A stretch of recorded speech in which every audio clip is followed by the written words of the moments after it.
All right, Barlow Brigade. Old Big Jim coming at y'all from Casa de Barlow, located here in South Mississippi. Kind of rainy today. Looks like it might rain for the next couple of days, which ain't really a good thing because I'm attending an event. I don't have none of my information about it, so but I'm probably going to do a second video because I can't do maybe on a completely different subject altogether because I can't uh, my phone. The whole time I'm sitting there filming, my phone is pulsing and doing stuff, and phone it just ain't making the connection. It ain't doing the way it needs to be. I'm gonna buy a dedicated phone. I'm gonna delete all the apps off of it. The only thing that's gonna be on there is gonna be with YouTube and my YouTube Studio, and it will be a production phone only for y'all. And I'm doing that way. It's for y'all, but it's also for me because I truly uh, appreciate y'all. I really enjoy doing this. I and I really don't know why. I'm kind of an introvert. I mean, I'm the friendliest person in the world in person. We can sit there and chop it up, man, and just have a great time and talk and carry on. I don't have a problem. Well, that glare on that picture back there is just not making me happy. I may have to adjust that picture. Maybe if I move over, but then I'll be in. Anyway, hope that glare don't cause no problems on this video. Anyway, uh, I got a mail call the other day, epic. I've been teasing y'all about it for a couple of days, but I wanted to wait for Thankful Thursday because I truly, truly thank this individual. Before I ever tell you who it is or anything else, he needs to know that I thank you very, very much. This is going to help me with my giveaway. Certain parts of this uh, little setup here that he sent me is going to be used in my giveaways. And he explained to me. He sent me a very nice note, and I'll cruise that here in a minute and share it with you. But first, let's go ahead. Let's start. Okay, this is the OG. This is the OG sticker right here. Brother Sean at Watch City Knives. Okay. I don't know how many of y'all are subscribed to him, but I recommend right now for you to pause this video and go over there and subscribe to him and watch his videos. They're brief. They're very precise. They're very informative. The man is a knifeaholic. He's just like me. You know, I'm gonna get with him, and we're gonna come up with a support group called Knifeaholics. Anyway, he he uh, he is he comments on every one of my videos, very detailed, very long. He's like me. He doesn't get out much, uh, but when he does, it's something that's necessary and he has to get out. Uh, I I don't. I'm going a little bit more now that I more or less have this channel. I'm trying to promote it a little bit. I'm going to knife shows more. Got one this weekend. It's going to be at a big barn sale up in Purvis, Mississippi, which is right outside of Hattiesburg. But y'all are in the area, y'all should stop by the barn sale. It's right there. I think it has a Summerall address, but it's right there off of Highway 98. It's a mile or two south. Head toward Columbia, turn south right there at the red light. And anyway, uh, he also sent me this sticker, which I believe is the new uh, sticker. I think it's a 2.5 inch uh, sticker. It's got it's a pretty detailed sticker. It's got his watch and got his pocket knife, and he signs it over in one corner. Watch City Knives. Once again, man, y'all need to go over there and subscribe to this cat because he's got it going on. Y'all will enjoy it, I promise you. Um, but anyway, he comments on each and every one of my videos. He's always very gracious, and he usually writes a paragraph at least. Uh, always talks about the cats, my boys, Milo and Max. Always, and you'll see why in just a second. Um, just a great guy. Y'all need to go. I can't tell y'all enough times. Y'all need to go over there and check out Sean. at Watch City Knives. All right, I showed y'all the note, and basically what he goes through here and tells me that he sent me these things because he appreciates my friendship. Well, brother, you had my friendship before you ever sent a single knife or ever thought about it. Okay, we are brothers in blade, Sean. Okay, and to me that means that we are part of a community, a brotherhood, and it means that me and you have a bond that is something that has to do with pocket knife. But it goes way beyond that, brother Sean. Way beyond that. Okay, uh, I'm the guy that you call when you're stuck and you don't know what to do. Well, I'm gonna come out there and I'm gonna sit. May not change your flat tire, but I'll sit there until either we get somebody there that'll do it, or me and you figure out how to do it. Okay, that's the cat I am. Okay, and I believe you're the same way. I believe if me and you are right down the street from each other and we needed something, all we'd have to do is pick up the phone. But he told me that if I had one of these, and look at the stationery. I think that's I don't know, but it's two little cat cubs. They look like they might be tigers out in the middle of the, in the desert somewhere in Africa, hanging out on Africa. Y'all remember that? Might not see it in this video, but the next one you will. But he goes on. He tells me about how Max is his favorite. Well, Max is the hardest one to get on camera. To be frank with you, and to also be frank with you, the reason that the cats are not in here right now is because the next part of this I'm going to show y'all, or right here in just a second. If I pulled this stuff out while they were here, it would be total mayhem. They would be all over me because when I pick up the bag of treats at night for them to they get a treat at 6 o'clock every night. And I'm talking about they're both on the end of the bed, all piled up, watching me go around the bed.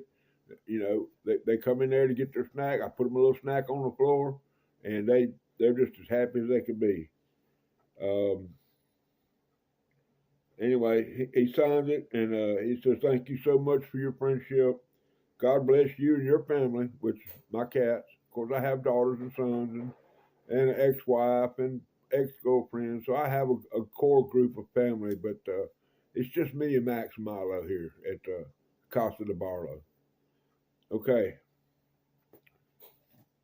The next thing, and I don't know if I'm accurate when I'm telling you this or not, but he sent two pictures. Okay, and I think these are his fur babies.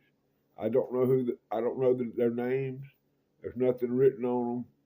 I think one time he told me he lost one of his cats to to some disease of some kind. But oh wow, I didn't see that. Anyway, look at this. Okay, just a stunning tabby. Man, that's a beautiful tabby cat right there. Okay, and that cats like that, man, they have my heart. I mean, they just love it. And then I showed this to Milo, and he went, huh? Huh?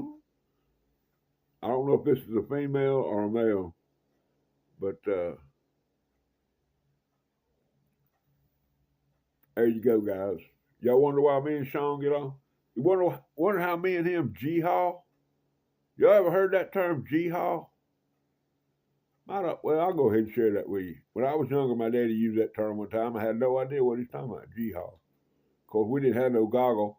I couldn't put it in my goggle slip and press the button and find out what it meant. But if you G-haul, okay, back in the day when they logged, were logging. Of course, my daddy was born in 1917.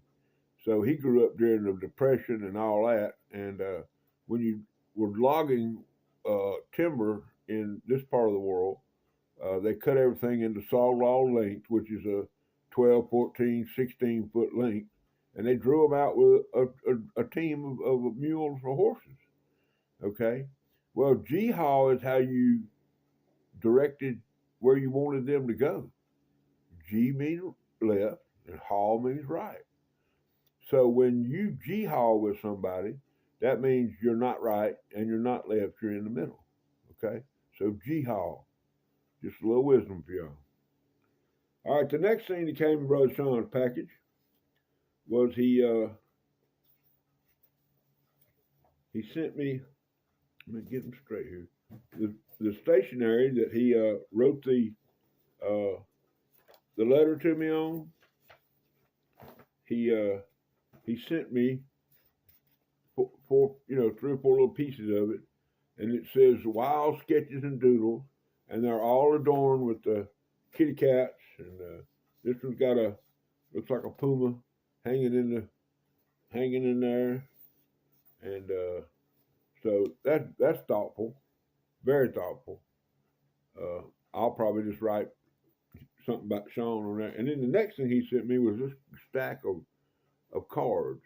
Now that's some kind of, that was like a saber tooth, and I think if you look on the other side, no, this must have been some kind of a book or something that he cut these pages out of. But each one of them has a little anecdote. Anyway, that word anecdote, I'm trying to just use it as a. But each one has like this one is Jeffrey the cat, and this one talks about the puma, and this one talks about John Dago. I have no idea, but I'll read it and find out. And then the Canadian lynx, and then saber-toothed cat, and then a marble cat, and then the bobcat, and then it just says Wild Sketches and Doodles.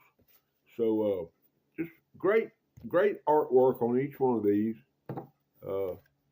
I may frame these. I don't know if I'll have to crop them or anything to get them to fit into some frame.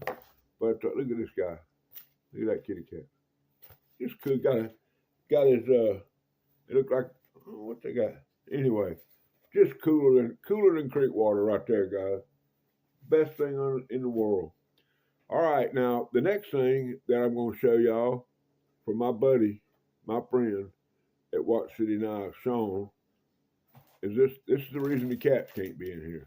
Look at this. There is 1, 2, 3, 4, 5 or 6 packs of kitty treats. And I can promise you that if they were here right now, they would be all over me. Okay? So, Sean, thank you so much, man. I promise you that every time I'm gonna shave a spot on Max and tattoo Watch City Knives across it. No, I ain't gonna do that, guys. But anyway, just very thoughtful, very thoughtful. Sean, thank you for those gifts for me and my kids. Another thing I want to show y'all, let's see, and this is the box that all this came in. Like I said, I needed the forklift to get it in here, but look how he had labeled it. It says Big Jim, Max, and Milo. And then of course I done put tape over it. I didn't want to put his information out there anywhere. But inside of that box was another box, and in that box was 7 knives. Okay. First one. Let me tell you what. Most of these have no maker's marks on them or not. I don't know where Sean shops. I don't know where he gets the stuff. But it doesn't matter. They're knives, and I love it. This is the first one. It's a Marlin spike. Okay? And this thing got oil all over it like it was, I haven't done any test on it. I don't know anything about it other than it's a beast. That's a can opener from HELL right there. All right? You can't get it up, man. You go paint can, you go, man, anything you want to do. Got your cap lifter right there on the bottom. But that is a can opener, son. I'm going to tell you right there. And, let's say this son, it's got springs like y'all wouldn't believe. All right, the next thing is the spike. And if you have some of y'all that's in the know, y'all know, but I'm going to go ahead and share with you this Marlin spike is used mainly by yachtsmen, yard workers, people out in the boat yards that uh, use a lot of rope. Sometimes they have to tie rope, and they have to stitch rope together. And this is used for if you get a. Sometimes you tie a boat up and the boat's moving, the knots will tighten up to where you can't get them apart. But this is your honeysuckle right here because you can get it apart with this. You can get in there in the rope and you can dig around in there and get that rope apart. Very useful knife. There's lots of other things you could do with a marlin spike. Now it's a defense weapon. I can promise you, you bury this in somebody's forearm, they're not going to fight with you anymore. They're going to move on from where they are. Okay, so this is a very, very useful knife, and like I say, this thing is a beast. Now the last blade, which I'm just going to be honest with y'all, Fat Boy can't open it up, so I'm going to take some needle nose here and open it up. That's how tough these springs are. My thumbnails won't handle it. But look at that sheep puts blade. And what this is used for, you see all the bushcrafters and all those guys, they'll take a knife and they'll set it on a log, a stick, a twig, or whatever, and they'll pound it down with the knife, with the blade. I mean, with a hammer or a stick, and they'll split wood with it and stuff to start fires and all that kind of stuff. It's a practice that goes on all over the world. I mean, they've been doing it forever. But this knife, used by a dock worker, he would set it on, say he's got a 2-inch rope. He would set that on the 2-inch rope and hit it with a hammer to cut through the rope to make a good smooth cut. Normally they'll take tape and they'll tape the bundle of rope together on both sides of where they want to cut it. And then they'll cut through it. And then they'll they'll either lash the rope or they'll bundle the rope with some other small cord. Some guys nowadays use tie wrap. They'll get ready to cut a rope. They'll put a tie wrap on each side of where they want to cut it, and they'll cut through the rope using this and a hammer. So just a few little facts about the marlin spike and the marlin spike knife. Now, you can get these, man. You got Case makes them. Rough Rider makes them. They're made all over the world because this is a worldwide knife right here. This is not something that's just a USA thing. But anyway, Sean, thank you. This is a beast. I'm not sure what I'm going to do with this, but it's mine and I love it. And the worst thing I could do would be trade it for this is a banger. I would trade this for it would have to be a show enough banger ready to come out of my hand. Okay, let's see where we at. 18 minutes. Boy, I hate to rush through one of these just because I'm scared I'm going to lose the... Yeah, I'll do this one because I showed this one's twin brother yesterday. Okay, the other one didn't come in a box. This it's a cardboard box, was taped shut, doesn't have a part number on it, but it's got a skew, but I don't know, part of it's torn off. I don't know if that happened when he unpacked it. I don't know what happened, don't care. But I showed this one yesterday, the one that I put in my giveaway. Got a real nice looking sheath. Okay. But inside this is a trapper. Now this one's about 4 3/4 inches. It's a beast. Okay. This is a single blade. I believe the other one's a single blade too. I'm not sure. But I hadn't done. All I've done is look at these. Okay, got the beautiful. I call that a California clip. Because you see the sway is very slight. Okay. A regular clip blade is going to have more of a drop right past the peak. Look at that wood. Boy, that thing's pretty. Got your lanyard hole and the sheath. Boy, that's just pretty wood right there. I don't care who you are. There's no maker's mark of any kind. And it's listed on the sheath right there. It says Smoky Mountain Brands. Smoky Mountain Brands. Of course, there's, you got these Chinese, Japanese, Pakistani, All these people, they'll do whatever they can to try to attract you to their product, knowing that Smoky Mountain Knife Works is probably one of the largest retailers of pocket knives around the world. All right, guys, there we go. That's the first two knives. I got four more over there that we're going to go through. And we'll do that in a separate video. I'm not sure when it'll come up, but I'm going to put this as Thankful Thursday #1. And it may be later on this evening. Still got stuff to do. I got to go to the post office, maybe a couple other things. But y'all go right now and subscribe to Sean at Watch City Knives. Okay, there ain't a finer fella in the world. He's my friend. He's my brother in Blaze. And Sean, I love you. Rule number 9.